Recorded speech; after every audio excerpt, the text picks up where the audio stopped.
Hello, thank you for selecting this video. You are in the best place to learn the most important thing in the modern programming era. You are going to learn here about how the modern programming is going to add value. So today we are going to talk about unit test framework. This is one of the process within the software development lifecycle. So without this process, if you deploy the code into the production environment, or if you deploy the code even before production environment, QA is going to identify tons of defects. So this unit test framework is going to help you the way you have written the code for the user stories or the requirement provided by the business. Then you validated all the use cases they are looking standing in their shoes. That's why this is the most important piece will add you. So as a programmer to trust your code and you trust yourself and everybody can sleep well. And also the money invested to develop this product or a project and the time spent is going to add tons and tons of value, right? So it's just same as iPhone, the amount of time and the product, the way it is designed using the proper best practices and the standards. If we follow those things, our product, our project will actually enhance for the easiest way and become more famous on the scalability ways. So the diagram I'm showing here, very simple diagram. So we are going to talk about very simple PyTest use cases use it for the unit test framework. Why we selected the PyTest framework and why the unit test is required. As I mentioned, the unit test is required to maintain your code very clean and deliver the code with the quality. And your code is going to perform very well, and also your code is captured and fixed all the defects even before the defects are going to arrive. That's the way your code has written if you follow the proper standard. And we are going to talk about many videos. We are going to release some of them about additional process which is going to add more robust modern technology and the modern project implementation. You see on the left side, it's called version control. You have heard about version control or you have used the version control. There could be any kind of version control, but the process is exactly the same. Whether it's a Git, whether it's a GitHub, whether it's a GitHub Actions, whether it's a Bitbucket, whatever, right? So everything will follow the same process in the DevOps process. Pull, push, and do the pull request, and do the branching strategies and the release strategies and all. So let's say you are going to work on one of the repository, or the repository is not being having a structure. You are building everything from the scratch. So you are going to pull it or clone it, the code from the GitHub or any kind of repository using one of your development tool. Here we are going to use the development tool called Visual Studio Code. Here I'm showing the another three objects. The one is called Python, PyTest, and virtual environment. So we are going to use the Python as a language, and the PyTest is mainly for the unit test framework, and an environment is required for you to develop, whether it's a containerized environment or you can put a virtual environment on your local to develop the code and pushing into the Git or further from there. Go to the next one. I will actually show you the project folder structure. You must be already seen the project folder structures. And when there is a GitHub, or if it's already the repository is already there, there could some kind of project structures could be there already. This is one of the best practices where you can maintain your code in the reusable way, not in the isolated way, not writing any kind of duplication effort.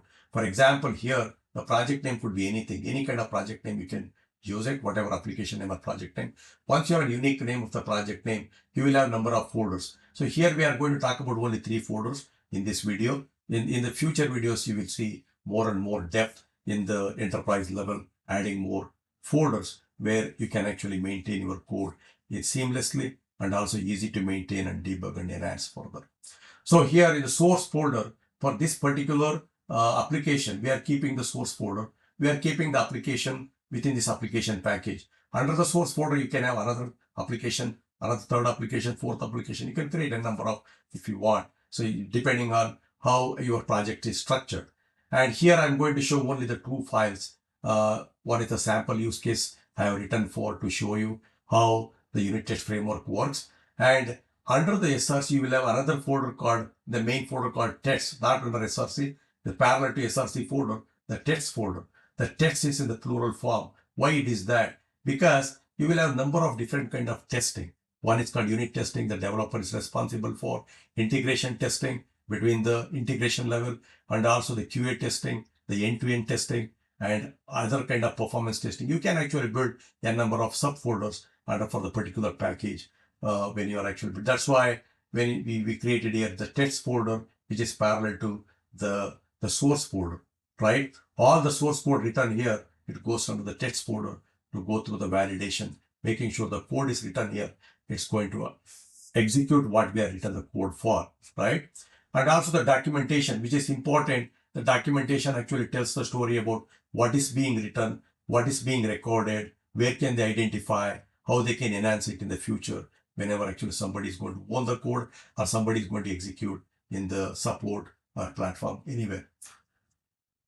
So to do that, so we need the development tool. As we mentioned in the beginning, we are going to use the Visual Studio.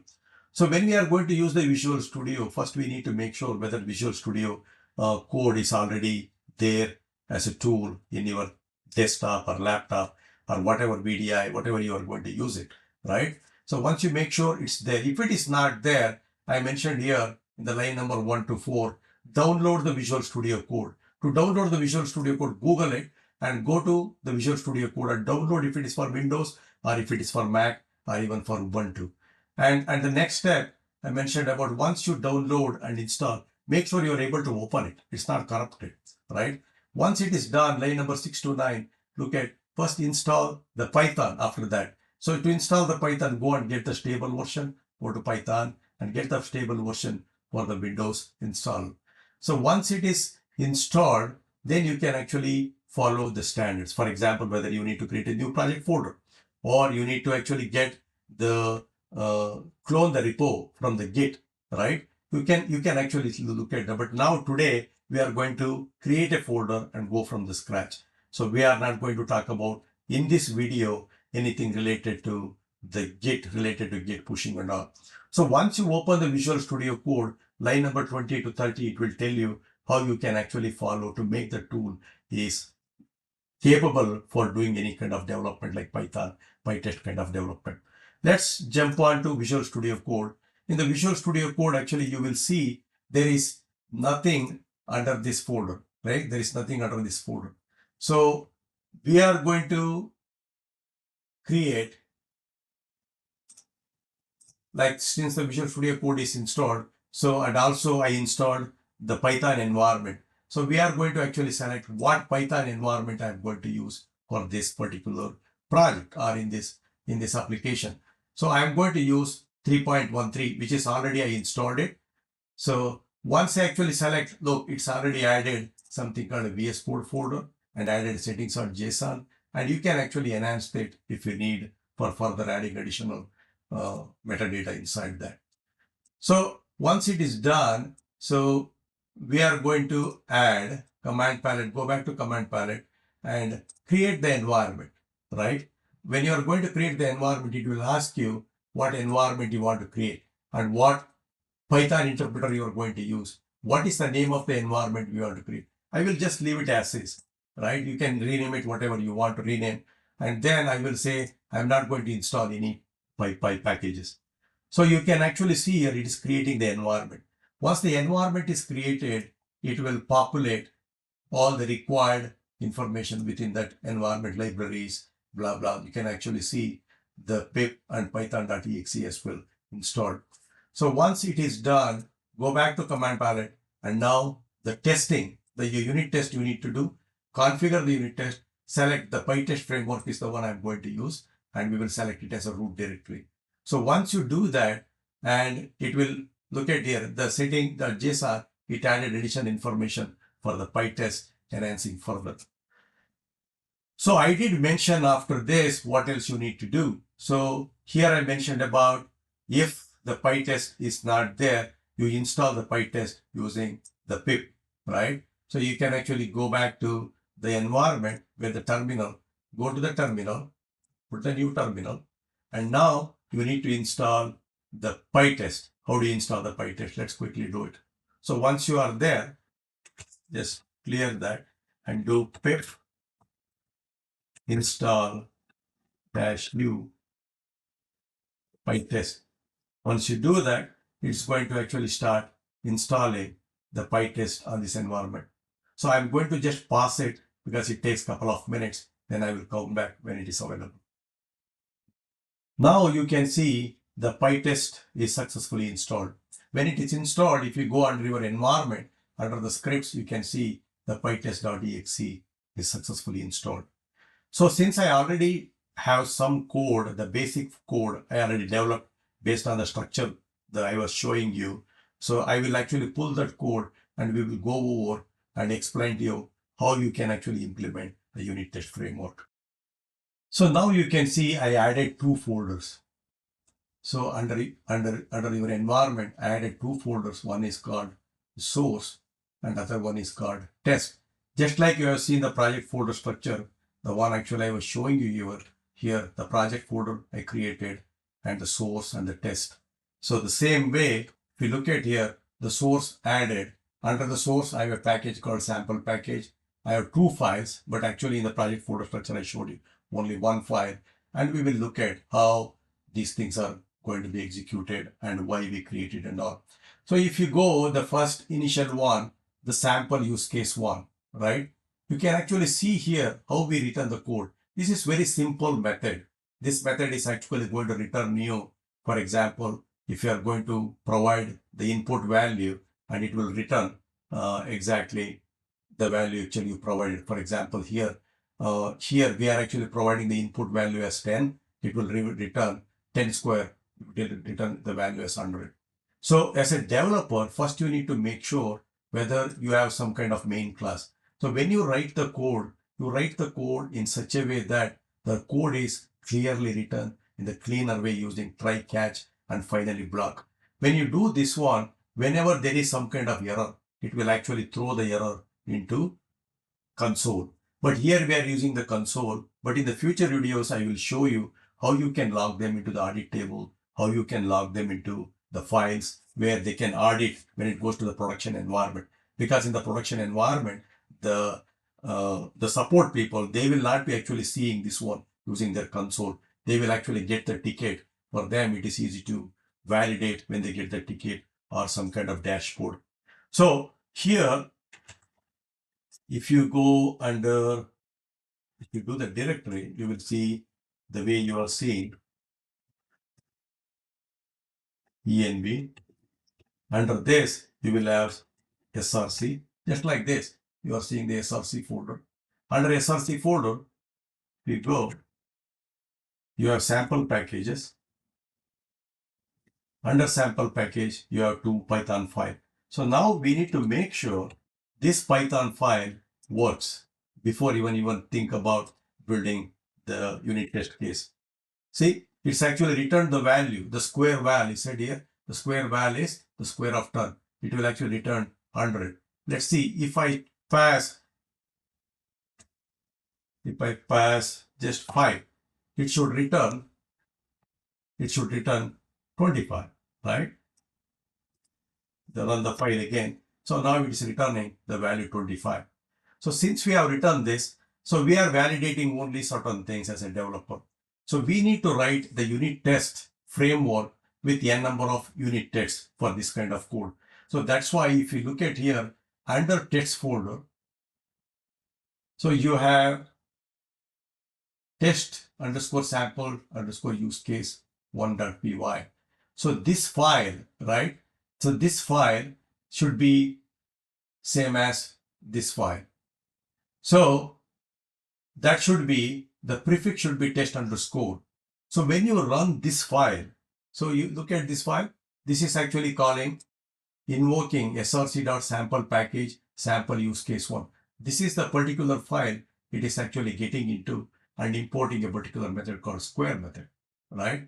And then once you import it, so you have written test underscore. Every method you are going to write, they have to be written using the test underscore as a prefix, right? Every method you have to do exactly like that.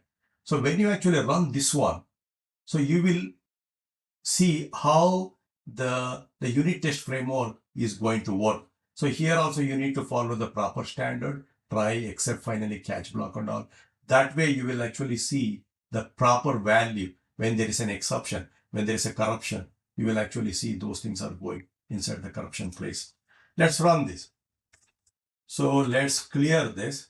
So we are going back to environment. So here I have tests. We go under that, we will have sample package.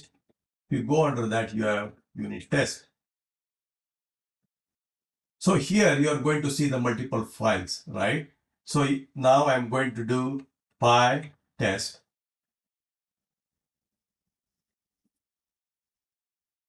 I'm going to run this particular file.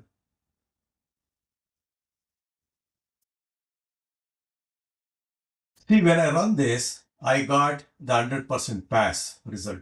So it will show you two dots. Two dots means both of them are pass, right?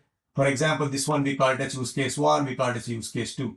Let's say square of 4 equal to 16. The 16 is the one expected result from the assert. There is assert and assert process, it will actually validate. For example, here, the square of 5 expected 25. 5 into 5 is 25, right? 5 square equal to 25.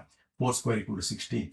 Let's fail one of these. For example, here, let's make it as 3. So if I do 3, 3 square is nothing but 9. So 9 is not equal to 16. If I save this one, and if I run again,